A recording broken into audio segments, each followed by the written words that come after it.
All right, welcome to the Community Economic Development Committee meeting. It is 6:20 on January 26th. And to my right is Tom Kendall, to my left is John Swazer, myself as chair, William Twiss. We're here tonight to provide a recommendation to council regarding ordinance number 09-2018 to rezone 8.015 acres, part of in-lot 9891, from A-R agricultural residential to R-3.B. Patrick, would you like to update us? I would only add that you do have a memo from the clerk of the Planning Commission. Planning Commission did unanimously recommend this to you. At your last council meeting, there was a public hearing that was well attended. Okay. We are not recommending emergency legislation. Any questions? No. Okay. John, any questions? No, I'm leave it for Mr. Siebert to ask. Okay. Any questions from other council members? I do. Mr. Phillips? With this application,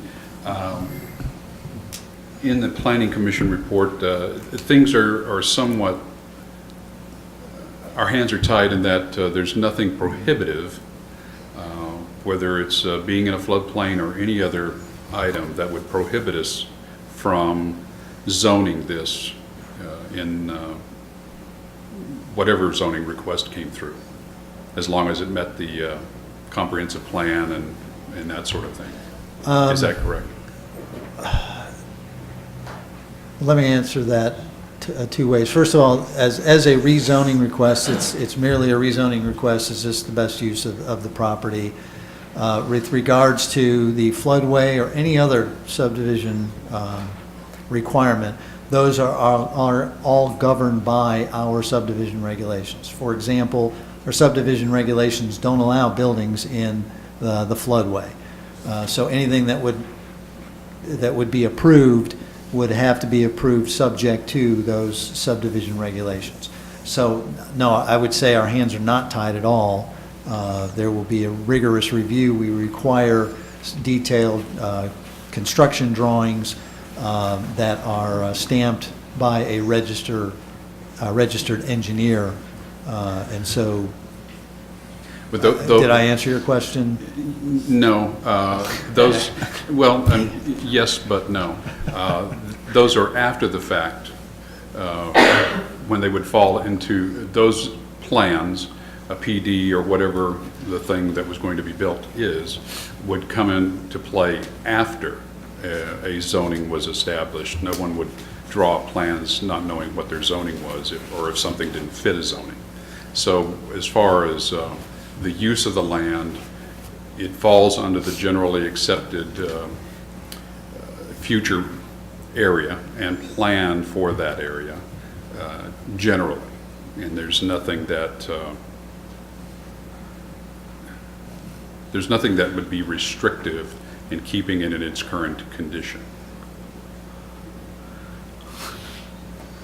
I guess And I'm not I meaning guess to be I would obtuse. I guess I would ask Mr. Kerber to answer that question, because I think you might be getting into ultimate use of the property versus the allowable uses in any particular zoning district. Okay, well, I'm not looking to get into uses, just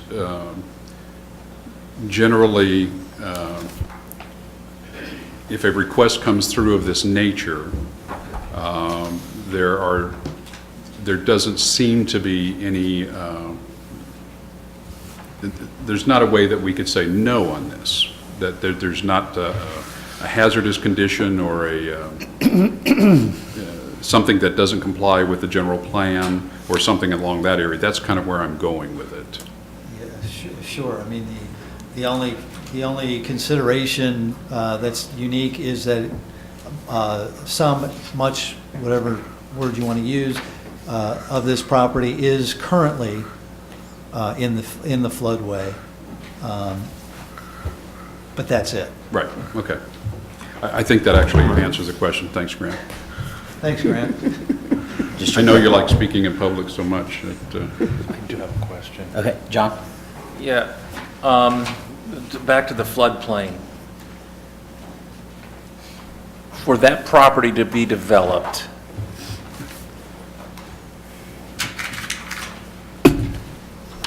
either state law or federal law says that that property has to drain better than it is now, and it's in a floodplain.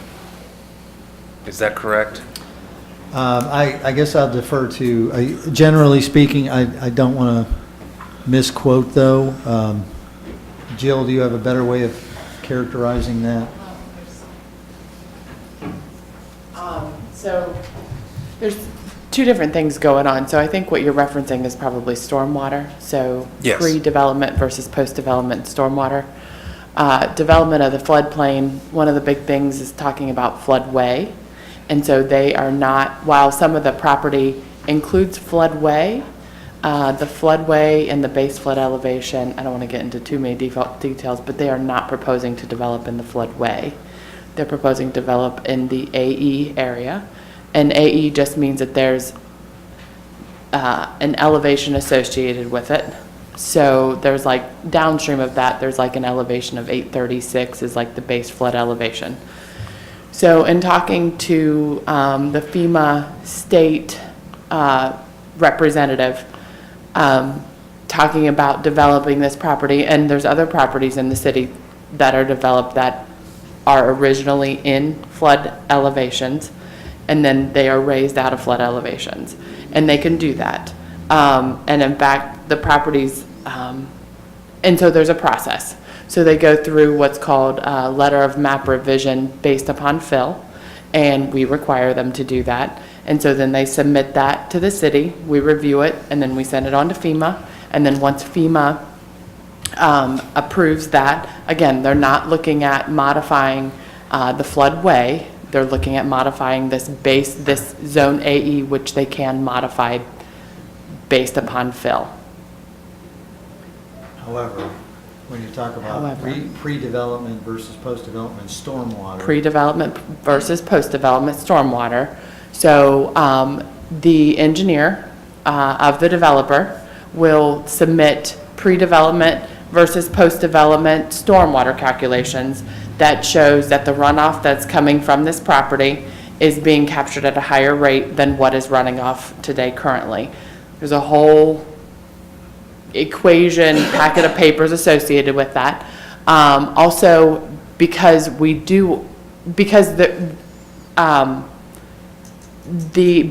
there is a lot of water in this area, the developer, we've also talked to the developer, and this is gonna, there's a potential with two developments coming in. I'm kind of extending this because we're just talking about the rezoning of this one property, but there's development that's on the other side of the creek that is planning to be coming in the future. I think it's right now zoned OC1, but Is they're that on the looking other at. side of Troy Pickler Road? No, same side of- same Same side as side, Troy, on of the Troy other Pickle side Road. of the But they're actually looking at trees. oversizing the stormwater pond, to assist with even, less discharge. But again, that's a stormwater issue. It's not, a flood zone issue. And so those things can occur at the same place like they do here, but they can occur separately as well, so. But Like I think the flood bottom versus line, storm. As you stated, when the development is approved, they have to prove that the stormwater that's running off pre-development, post-development is no worse than pre-development. They cannot make the situation any worse. But in this case, preliminary discussions are that they would oversize that to help even more. So they're not talking about putting in any kind of retention pond, or is that too early in the process It's too to early in the discuss process. that? That would be a subdivision review. Because I know there was some residences from Finsbury that are having water issues now. And I don't want to have So- another development to go in there and have that impact those property owners. If anything, I would like to improve that for the property owners rather than, We understand that, and that's what we are looking at when we're talking about oversizing the stormwater pond, but the retention pond. but also keep in mind just the way hydraulics work. So hydraulics work from downstream up. So Finsbury is actually downstream of this development. So, and that's not a new, hydraulics working from downstream up is not a new concept. You just don't think about it too much. You always say, well, look at the water that's coming down, but it'll flow free until it gets a restriction. And so we do know that there is an issue. I believe this is Kidder Ditch. I always get the ditches up in that area a little bit confused. But we do know that the Kidder Ditch runs very flat through the city, so northeast of the river. And so we are all the time, and we're continuing to look at ways to help clean out the Kidder Ditch so that the water can flow free. Unfortunately, the way that the city's been laid out, we have, not unfortunately, but one of the obstacles or opportunities in 2018 is we have to continue to work with property owners that we may or may not have easements regarding the Kidder Ditch. It's their backyard, so they may like trees, but trees don't assist with free-flowing water to get it to go on down. So my point being there is that Finsbury, from this development, should not be affected for the simple fact that they are downstream of this development. They are being essentially, the water that is an issue downstream is from other head loss and other issues further downstream from the lack of fall in the ditch throughout the city. And so we are aware of that, and we're all the time trying to mow ditches, keep them as clean as possible, and just keep debris. And then we are looking, we just haven't acted moving forward in 2018 to try or in future years, to clean out the ditches. If there's trees there, remove the trees so that it helps with the flow. Have I bored you all to death? It's fascinating. No, that answers it. Fascinating, absolutely fascinating. No, Did I answer your question? That answered my question. You have another question? Any other councilmen have a question?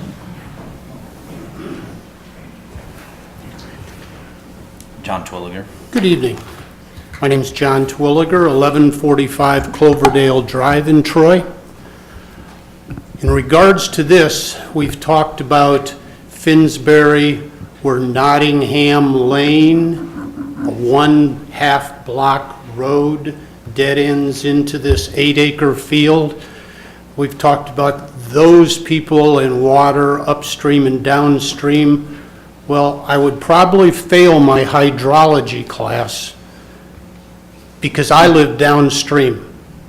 I'm 4 lots from the North Market Street Bridge, and we purchased our property in '85.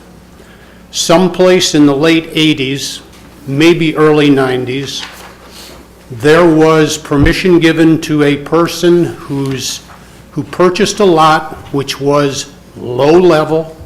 They brought in mega truckloads of dirt, built that property up to where it is at least 3 feet higher than his neighbor's lot. He's high and dry. The rest of his lot was where water would spill into a wetland for absorption and, volume control. Well, that filled up. Since that point in time, we 2 to 3 times a year have increased bank flooding at a higher level than we did prior to that event happening. Because of that event happening, water has to go someplace. It tends to go to the lowest place. East of North Market is lower. It's gonna go lower. We have 2 culverts that I believe drain from Stony Ridge into the Kidder Ditch. If they're going to put new roads out that direction with water culvert drainage, does it go into a city system? Does it go into the ditch that leads to additional volume downstream? I would need to know that type of answer, because we've got people who already live in Troy, have been in Troy, who deserve our respect, not an empty floodplain that has the potential for 11 developments. I'm good with home starts. I'm good with what goes on in regards to the economic value of that. But I think we also need to respect our citizens who have already been here. Maybe some of this was discussed last week, but I really think there should be some further study developed on this.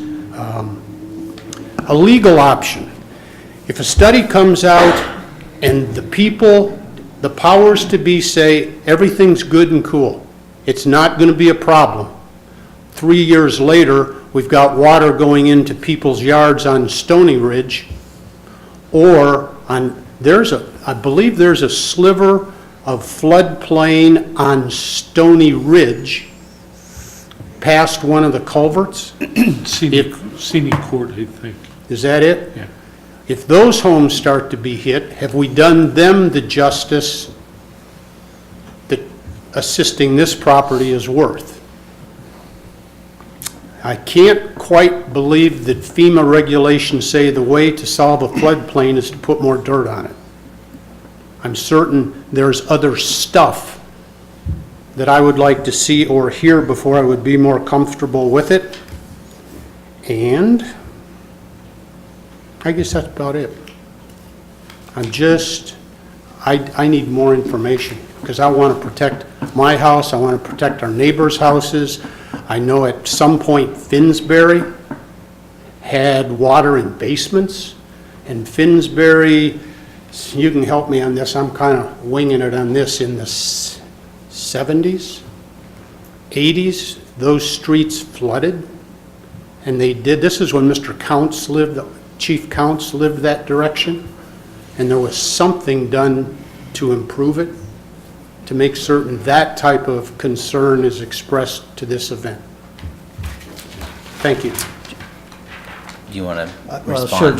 just to reiterate that while this is just the zoning, the zoning question, when it does come time for for any subdivision application, one of the requirements is that the registered engineer must certify that and show us the calculations where any of the fall from the development now is no worse than when the property develops. And again, in discussions with, preliminary discussions with the developer, the idea is to further be able to retain water to improve that. The difficulty is there's so many things, natural and unnatural, human-made and natural, that can occur from one property to a half a mile away, even though they may be along the Kidder Ditch. So to pinpoint it to any particular development or, any single action, again, if somebody plants a tree and 10 years later the root system is in the middle of and blocking outfalls, it's difficult to pinpoint those over time. And just to be clear, if the city doesn't have the easement, then it's their property owner's responsibility, and they can say no. And if, and there have been numerous times in areas throughout town where we've gotten complaints, we've identified that it's a private issue, Right. and we've notified the property owner that they need to take care of it to maintain the free flow. And I'd say in 99.9% of the time, they do it, they just didn't know it was happening. Okay. Todd? Thank you, Chairman Twist. Todd Sievert, 148 Mary Robin. I think Bobby was on the right track with the question that I have, and the question really goes to Mr. Kerber, which is, as a new council member, I've read the law, I took real property in 1989 in law school, but I don't know the zoning standard of review, and we're having a lot of discussion about potential future development and how we're going to put that in, but I don't know that that's the criteria. Maybe that is the criteria that we look at, but I guess the question, and I don't know if we do it at this meeting or if we can request Mr. Kerber give us an opinion as to what our criteria that we look at to determine whether it's a sufficient zoning would be, in taking into account the taking jurisprudence and those sort of issues, because I know that that's been litigated even locally as to whether our failure to zone or to zone property constitutes a taking in that criteria.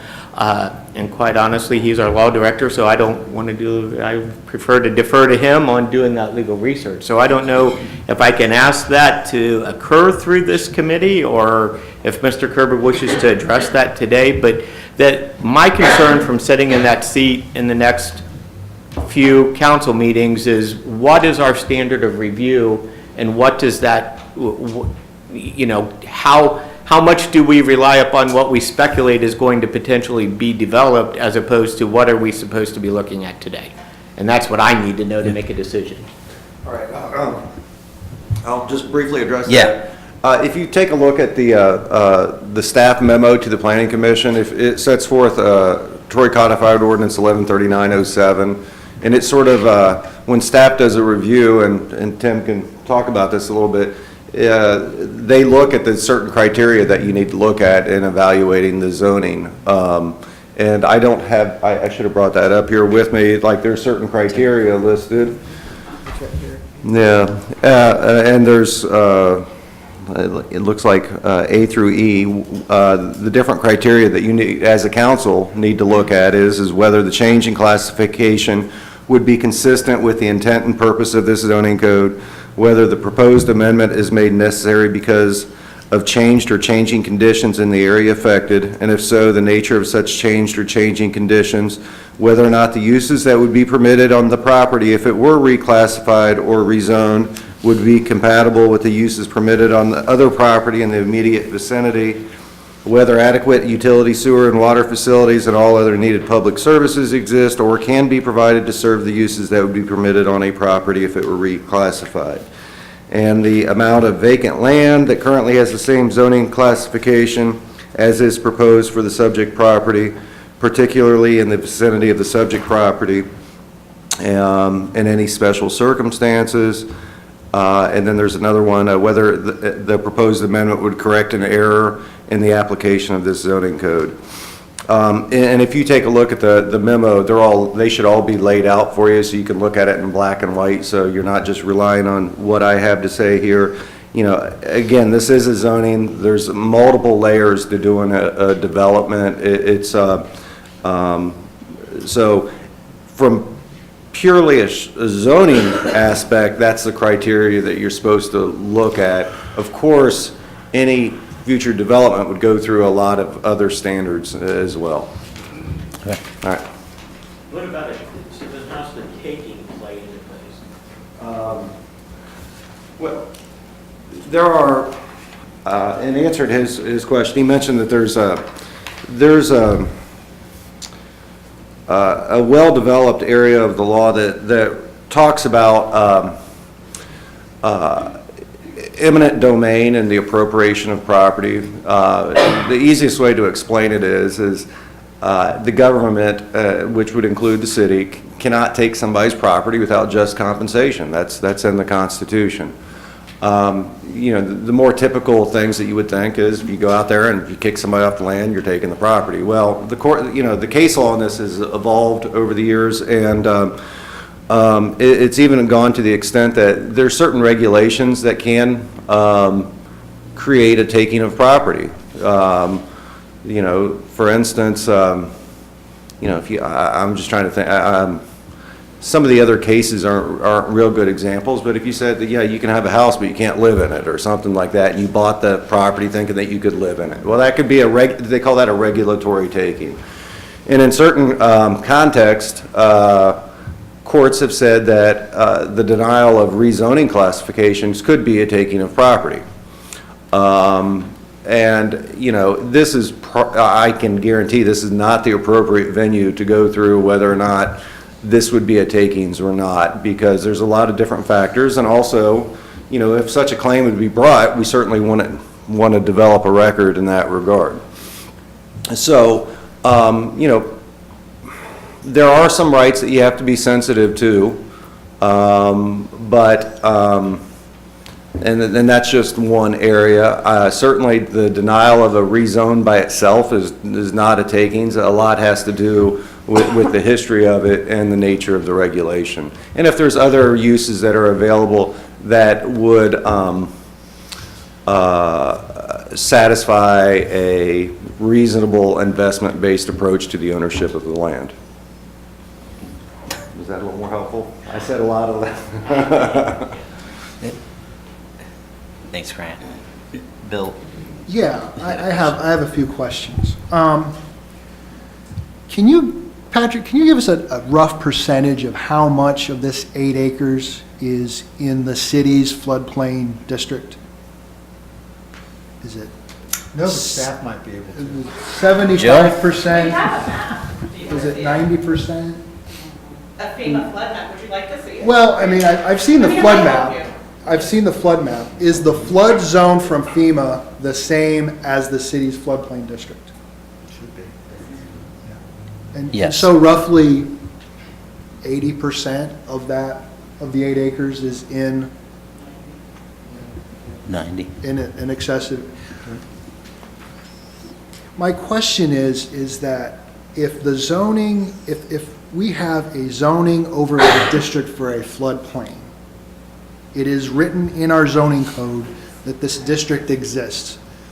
Why was there no mention of that either in the application or even in the zoning report that we've received? Does it have to be? I don't know how relevant that is to the fact that this is a rezoning request. I think. I guess I could ask rhetorically, if it's not relevant, why do we even have a floodplain zoning overlay district? To designate where the floodway is as we look at our overall zoning map. But I the mean, fact- I'm not sure where you're going with this. I don't like to get into rhetoricals, but again, our subdivision regs are pretty clear that you cannot build in the floodway. And so us understanding where the floodway is lets us make sure that they're not building in the floodway pursuant to our subdivision And I regulations. completely understand that. In 113102, purpose and intent of our zoning code, we are to promote the health, safety, and morals and general welfare of our community's residents, businesses, and visitors through the following objectives, and there's a list of objectives. One of them is to minimize adverse effects on the environment resulting from development in certain land uses. And the second one is to protect floodways and floodplains from development, which increases the general risk of flooding or puts occupants of the development at risk. My biggest concern is that as a council member, we're asked to make decisions. I can't see why having property in a city zoning designated floodplain was not properly represented in the reports that we've received. I guess I'm not understanding where your concern is, as if we did something wrong. I can only assume that's what you mean. Going back to your intent language that you mentioned, you're absolutely correct. That's why, in protecting the health, safety, and welfare of the community, our subdivision regs that were passed by previous councils make sure that there is no development in the floodway. So we're handling that. Our subdivision regs, which are passed and have been passed by councils, say that you cannot dump more water after the development than before the development. I'm not talking about the subdivision regulations. Subdivision regulations are Title V of Chapter 11. This is Title III. This is the zoning code. As I read the purpose and intent, does it not make sense for council, past, present, and future, not to take into consideration environmental concerns? They did take in environmental concerns by passing legislation that prohibited and protecting the floodway from development. That's what I'm saying. It's in the code that you cannot build in the floodway. So council did take that action. I guess I'm not clear on where you're going with this. It's very confusing when I look at our city's zoning map, and we have a floodplain overlay district. A floodplain overlay district that is fully described in the city's zoning code. The fact that that zoning code that this property exists within that zoning district was never discussed in any of the written materials that I've seen, or if it was, I missed it, but I don't believe it was. And what I'm hearing is that zoning is not the appropriate place to have these discussions. And I don't know why that is. I keep on hearing, well, it's done through the subdivision regulation. Well, that's fine, that's all fine and dandy if it's done through the subdivision regulation. Why do we have this language in which the purpose and intent of the zoning code is to take a look at environmental concerns if we're not going to look at them? Okay, the relevant zoning district that this property sits in is the agricultural residential district. That is your standard conventional zoning district that this land has been classified in. So the change is from the AR to the 3B. The Correct. zoning, the overlay is merely a layer that's on there, and it's an additional designation on top of that. That will not change. I don't, I agree Okay, with you. so the request is was to rezone from the AR to the 3B, not to change anything with the overlay district with the floodway. So that's why it was not mentioned as part of the staff review or the report or at the planning commission level. So what? We weren't trying to hide anything, Mr. Lutz, if that's what you're implying. I That's don't just understand not- why it wasn't even discussed. It is a city-designated zoning overlay district, correct? Isn't it It's in still? the zoning hold- district. Hold on. It's actually, I believe it's declared by the city, but it is the official national Correct. floodway. But the So it city is a national designated that as a designation. zoning district. We can't do anything about that Correct. if the FEMA decides to change the boundaries of those floodways. Have we ever had a subdivision in which 90% of the subdivision was in a floodplain? Have we ever approved one of those in the past? Not sure. Can't answer that question. I can tell you that we do not allow buildings to go into the floodway. And so, would this be one of the larger developments we've ever had in a floodway, in a floodplain? I have no idea. I mean, comparing it to other subdivisions in general, it's 8 acres. It's not a large subdivision. Whether it's the largest that's in it or has floodway in it, I can't answer that question. Would 7 acres in the floodplain be considered a large development? Where are you getting 7 Well, acres? I guess my This thing is 8 this. acres. Mr. Lutz, this is 8 acres. I'm not sure where I you're know, getting 7. well, 7 acres, I mean, we just determined that 90% of it's in the floodplain, so 7 acres is in the floodplain. Gotcha. Have we ever had a development of 7 acres in a floodplain at one time? I don't know that that's the case. Come on up, Tim. Tim, can Yeah. you go to the microphone so Southview is people can huge. hear? Yeah, the Southview subdivision is at least the majority of it is in the floodway. And actually, it's being changed by the state to include even more than it currently is in the proposed map. So I would say, yeah, we definitely have at least one residential development that I know of that's, the majority is in the floodway, floodplain. Floodplain. Yes, floodplain, yeah. I'm finished, thank you. Okay. Bobby, did you have a follow-up question?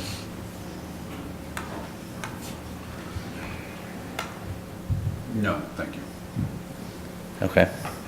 Any, Does anybody else have? I'm good, but do you have any other questions? Not right now. Okay. I will, so we are here to discuss the zoning, but I will open it up briefly for those residents that might have something that they wish to share. I just ask that you would be brief and to the point. You will have an opportunity to share at the city council meeting if you need to, but I will open it up. To the point, but this is about zoning and just changing the zoning of this district. But the floodplain area stays. Even if we change zoning from agriculture to the residential 3, the floodplain still stays. That doesn't go away. So nothing can be done when it gets changed to R3. Nothing can be. Besides bringing in dirt to build up so that we're out on a lower level and it runs off. Yeah, can you want to share? Can you come on up? That way you can share. But that discussion's for the You know, PD. I love Troy. I moved here from Union years ago because when I was 16. Can you just state your name again? So she- Tamara Radiker. Yeah. And I would Okay. like to thank you, Sue, for getting back to me so quickly. I appreciate that. And I appreciate your letter. That was very sweet. Thank you. I started coming to Troy when I was 16 to use the library because I love libraries. And I always wanted to move here. So I moved here and I love my house. I love my neighborhood. I have great neighbors. I want more people to move to Troy. It's a fantastic place to live. I don't want to have to move because I'm getting flooded out. Our homes are on crawl spaces. Our heaters are in the basement, or in the crawl space. If we get flooded, we just put a new furnace in. I'm sure you all know how much that is. Who's going to be responsible for that? I am as a homeowner. The city's not going to be. This development's not going to be. I am. It floods in this area, but it floods on our street because the drains can't keep up either. Not just the ditch behind their house. So what then? What, I mean. Well, I agree. I do think that Joe mentioned that there are two separate issues, that there is some issues right now with that, with Finsbury area, that they're looking to help better flow of water. Is that correct? Whether anything gets developed there or not, we're still looking to see how we can help better flow of the water in that area. Well, the Separate. retention pond that was just put in for the new development, it held water ever since it's been built in. The people who moved there were told it would never hold water, which I'm sure you're aware that they had to make some changes. It's still holding water. And we're gonna add more water and more drainage to this situation already. I mean, Yep, I'm not against houses. right. I'm not against bike paths. I love the parks here. So your main concern is just your The flood, flooding. the My cause of house flooding flooding. to your house. Yes. Okay. All my neighbors' house flooding, the houses that are already there flooding. Okay. That is my main concern. And my husband already wants to sell the house over this, and I'm like, I love our house. I don't want to sell our house, and then someone else has our problem. That's not having any integrity. And I want you to have integrity when you're thinking about this. Okay, That's it. thank you. Thank you. Anybody, come on up. You can just state your name and address and then. Hi, I'm Candy Goodall. I'm at 211 Finsbury Lane. And I understand the issue is zoning. And the purpose of zoning is to make sure that the best use is assigned to that property, and if it's rezoned, that is the best use for that property. And looking at the documents that got sent out, there's one like this that was part of the packet, and there's one labeled D6, I believe. Exhibit D. It shows there's a vast amount of ground that's planned for development, and that's fine.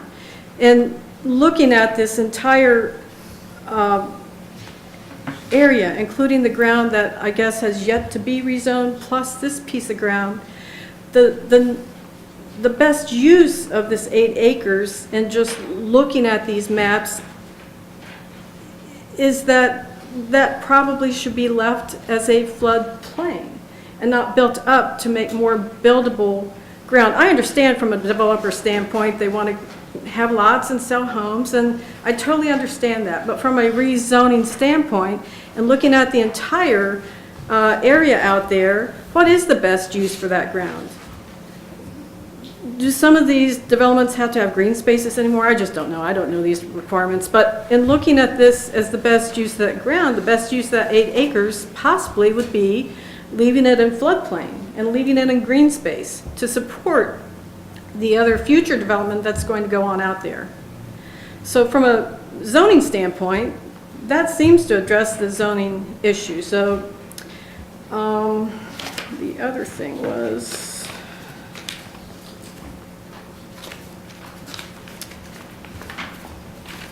pardon me a second. There were a couple lots to the east of this property, off of Sherwood Drive. I don't know the addresses. It was in lot 10337 and in lot 10338.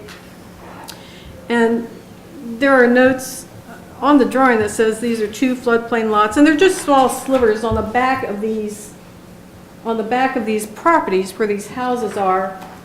And the note on there says the floodplain lots are non-buildable and cannot be sold separately from the in-lot. And I know Andy's here from Choice One. He probably has dealt with this stuff. But from a zoning standpoint, that's where I'm coming from. Is this the best use for that 8 acres?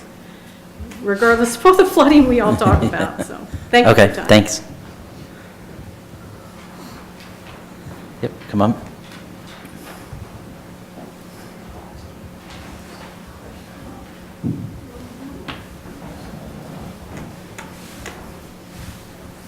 Hello, my name is Stan Kreisberg, and I'm at 630 Sherwood Drive. Thank you for this opportunity to just make a couple of quick comments. I think there is a human aspect to this question, in addition to all of the discussion about zoning, rezoning, floodplain, and all that. And I'll just put this out there for your consideration. Neighbors that live on the Sherwood Drive area, which would, as I see it or understand it, would border up against some of this floodplain area, when they bought lots, they were told by the developer at that time that was a floodplain, there was a holding area there for the water, and that area over back in there would never be developed. Kind of trying to reassure any concerns about that being a flood area. Now, I appreciate Mr. Terwilliger's comments about being respectful to Troy residents that are already in place. And I guess my parting comment would be, can we not also consider what has been said to people that are already in that neighborhood about what would happen or not happen with that floodplain area? I think we owe that consideration as well. So, thank you. Yep.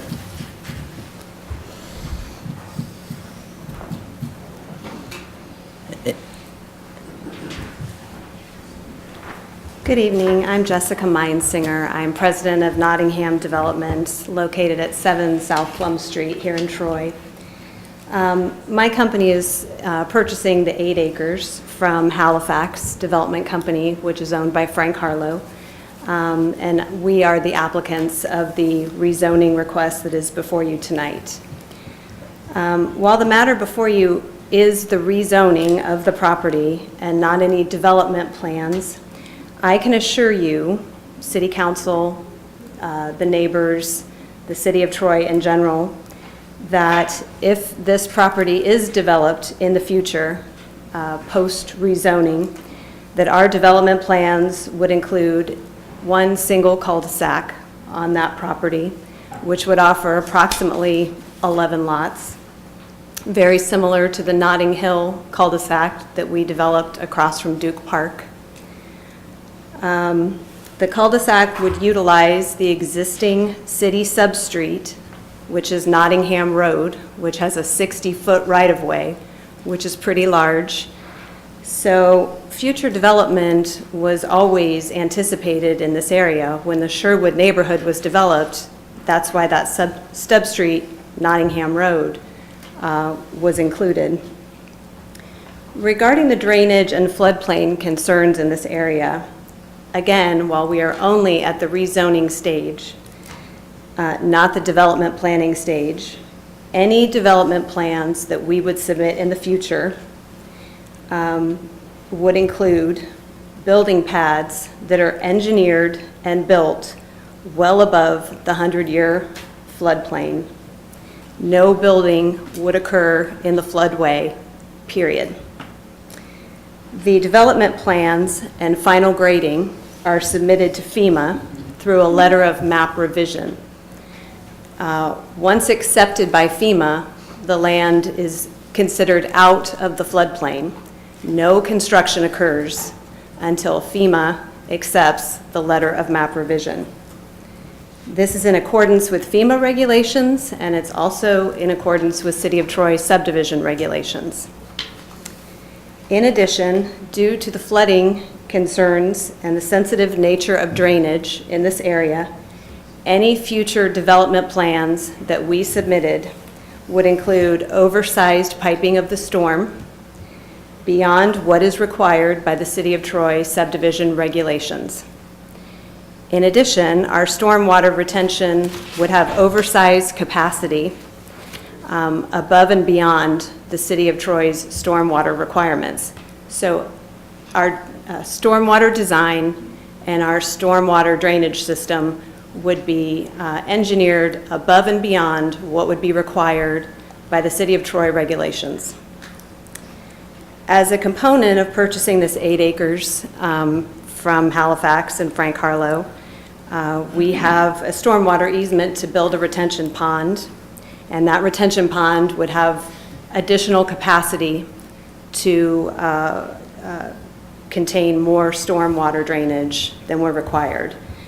So the wet pond would provide excess capacity to ensure that any future development on this property would not exacerbate drainage issues, but help to reduce stormwater runoff.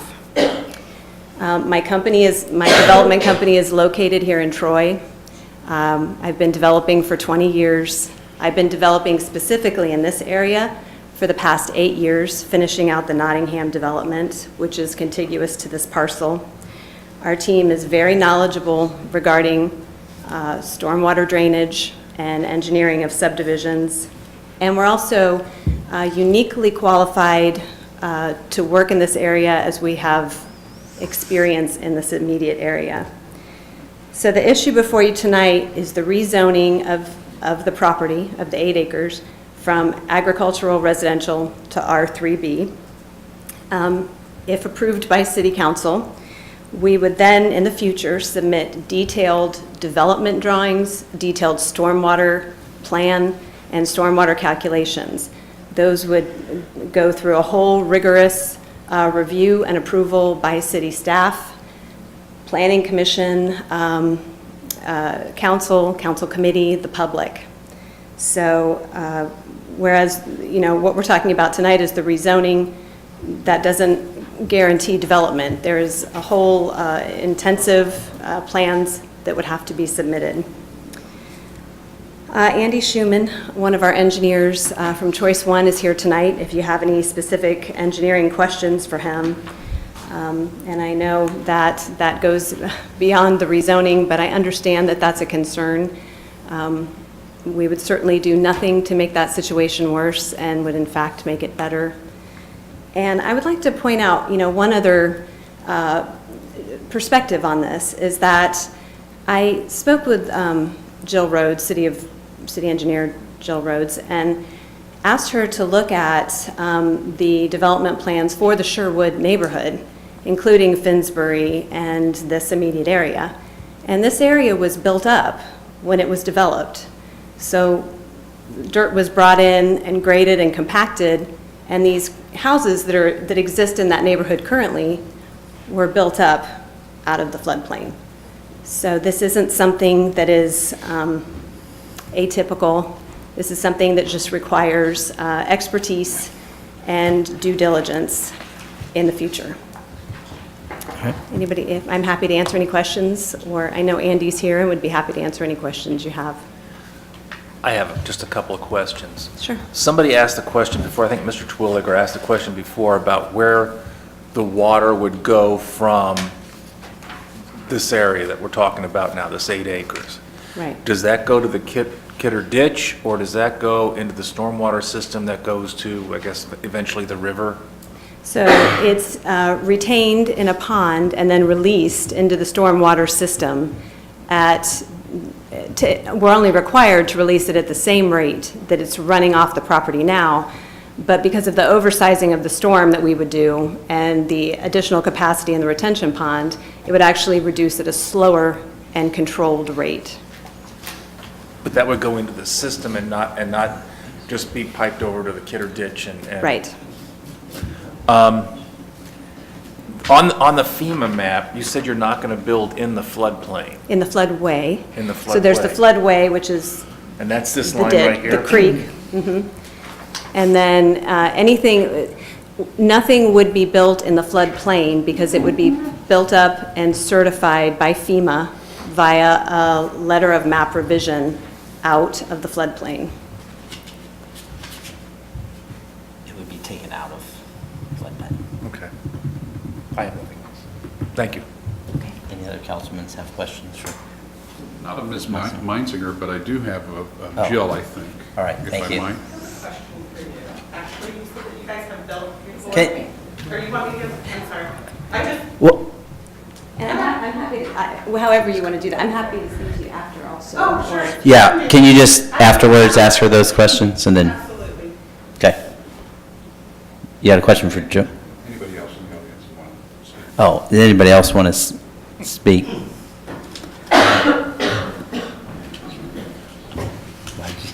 Lester Connors, 1210 South Clay Street, Troy, Ohio. For a good while, we was having trouble out on Gloucester with flooding out there. And they came out, they ran a camera down and through the lines, they said there's no blockage.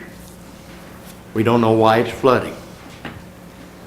Then they continued on with it, and then they said, oh, we found out what the problem is. You've got 8-inch pipes, and it's supposed to be 14-inch pipes. So they put a 10-inch pipe in. Well, that's helped. But as I've stated before, and one of my questions is, how many people do we have in the city of Troy working on the streets? Right now, how many people do we have working on the streets? I mean, how many? From the street department? From the street Well, I mean, department? the employees, the ones that work. Like in all the departments, water, sewer? Well, the ones that go out Water, and sewer, clean the yeah, streets and streets, pave the streets and pick up leaves, pick up limbs, 10, how many did we have 10 years ago? I have no idea. I can't tell you. Well, it's my understanding that we are drastically undermanned in that area, in the city of Troy, by either retirement or quitting. A lot of the people that are, just like with the trash pickups, they're minimum wage. All right. And Lester, does this apply to the zoning yeah, for this well, specific it all boils area? down into that area. It all boils into that area, because if we ain't taking care of our city internally here, what are we gonna do when it gets out there? Okay, You so see your what I'm saying? concern is just we're not taking care of the city now. Right, we're When- not. If we're we not add keeping- more, we won't be able to We don't take have care. enough people, staff, to take care of the city of Troy like it used to be. They're Oh. minimum wage. I've had street foremen out there tell me that if we get on them, they just tell you, too bad, I quit. You ain't paying me enough for this. You know. All right. But what I'm saying is, you know, you look at your basins, and they're full. You know, all the piles of leaves and limbs and cans and bottles and plastic that's on top of the grates, the water can't get in there. We can't even get that cleaned up anymore. All right, I've complained about it. Yeah, So just- what's that gonna do out there to them areas? It's I mean, totally- these people right now out there on Finsbury are saying they're already flooding. Why? well, they're looking into that, that's theirs. I think we got your point, so I'm gonna cut you off. You okay? Appreciate it. Yeah.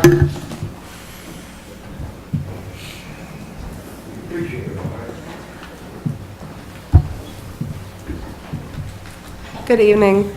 My name is Jennifer Jimenez, and I live at 166 Finsbury Lane.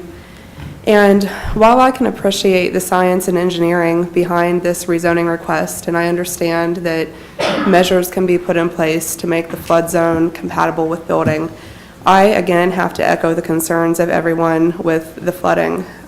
We have lived in our house for a little more than 10 years, and experience has to count for something. And I understand that there are multiple water issues at stake here, and it's not just one single issue. We're one that has our heaters in our crawl space, just due to the era that when our homes were built along there, that was pretty much how they were constructed. We've had water in our crawl space on more than one occasion. This past weekend, for example, Finsbury was flooded completely, the entire road covered from one side to the other, in the curve that I mentioned the other night at the city council meeting. We have cell phone pictures of the mud. Unfortunately, the flooding occurred about 1 in the morning, so we couldn't get good pictures. That's on the south side of this proposed rezoning.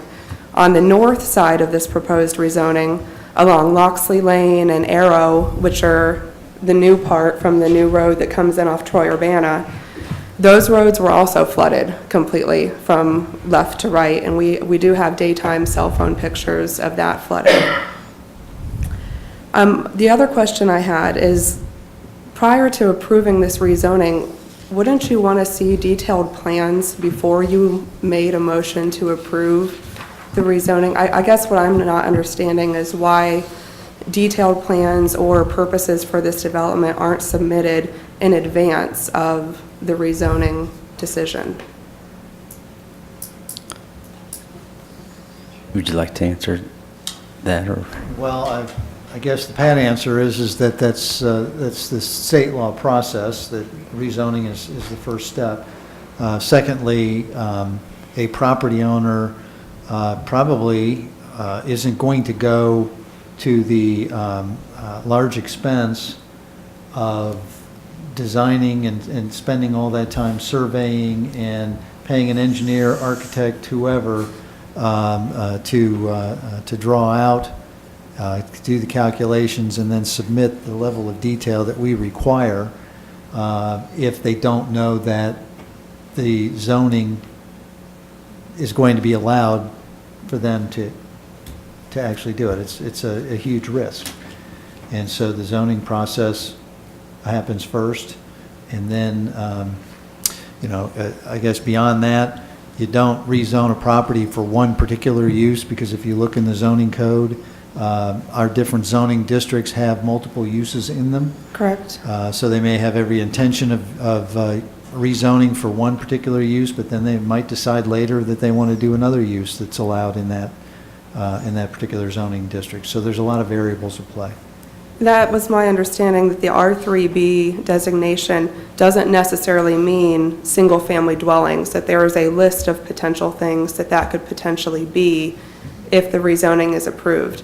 So that's what my other question was, is how do we know for sure that these are going to be 11 homes that would fall in line similar to the other homes in the area and not something else on that proposed list of items? That's all I had. Yeah, it could be anything that's within that zoning, under that zoning code. Right. But before it would get to there, it has to go through quite a bit of process. And to talk to an R3, it has to be a specific property size, a specific amount of percentage of acreage. And so when you talk about 8 acres and we talk about putting in 11 homes there, it fits that particular size. If the developer were going for a different kind of home and a different kind of property size, that might get an R4 and R5 designation. Because these are supposed to be 12,000 square foot lots, I believe. Is that correct? At a minimum. Yeah, at a minimum. Okay, thank you. All right. Can I follow up on that, Mr. Chairman? I just have Sure. kind of the inverse question, which is, so it's currently zoned AR, correct? Can you come up to the mic, just so people can hear you online? You can't hear me from back there? We can, but the online people might not. Okay, thank you. Todd Sievert again. I just had kind of the inverse question, which is, and I sort of asked Mrs. Goodall, and we didn't really know the answer to this. If it's currently zoned AR, then I assume that that's agricultural residential. Does that mean if city has an AR designation, is livestock permitted in an AR designation? I mean, could someone truly build a chicken farm or a pig farm or? Agricultural And uses is listed as a principal Yes. permitted use, yes. Okay, so that's what we're currently zoned. That's correct. Okay, and then the residential aspect of that would be a density question? I assume you would be in the, like, 1 house per 5 acres or something 5 like that? acres, yes, 5 acres. Okay, so you could build a house and comply, I mean, you'd have to pay for flood insurance or whatever, but someone could do that right now. Provided that it's subdivided no smaller than in 5-acre increments, yes. Correct, someone could buy the 8 acres, put in a farm, and there's nothing the city could do about it. Correct. Okay, that's what I just wanted to know. Thanks. Okay.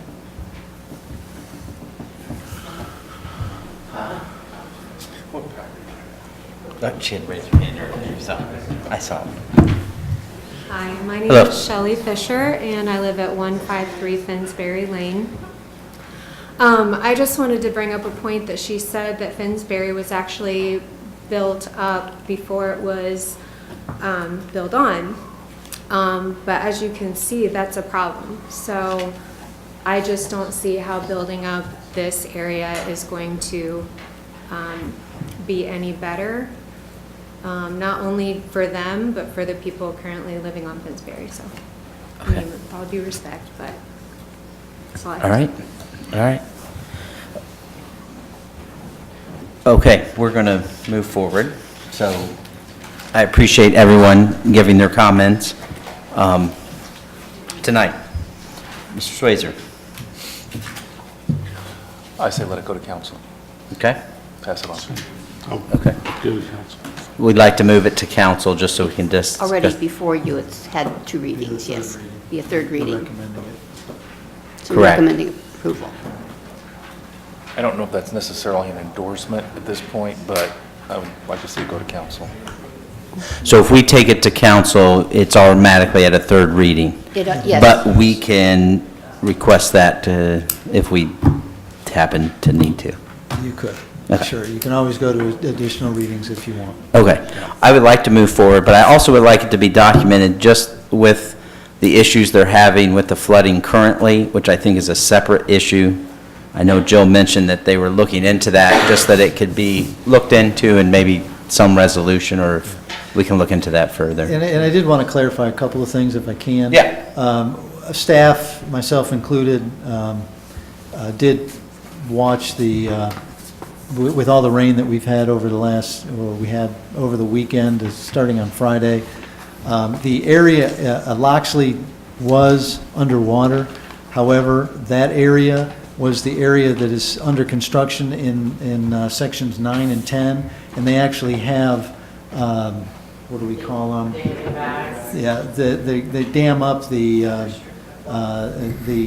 catch basins on purpose, and the reason they do that is because it is it's such a construction area that we would oversilt the basins and the pipes, and so that's why that water was standing.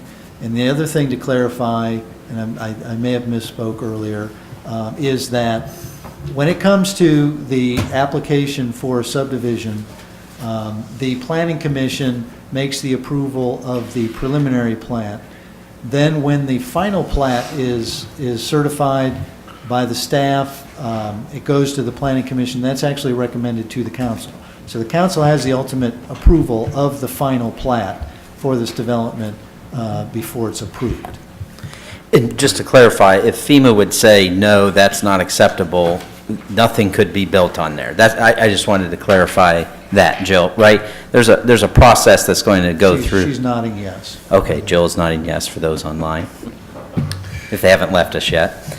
Okay. All right, so we'd like to move forward to council to present it to them. Okay. Anything else to come before the Community of Economic Development? No, sir. All right, you're dismissed. We're over.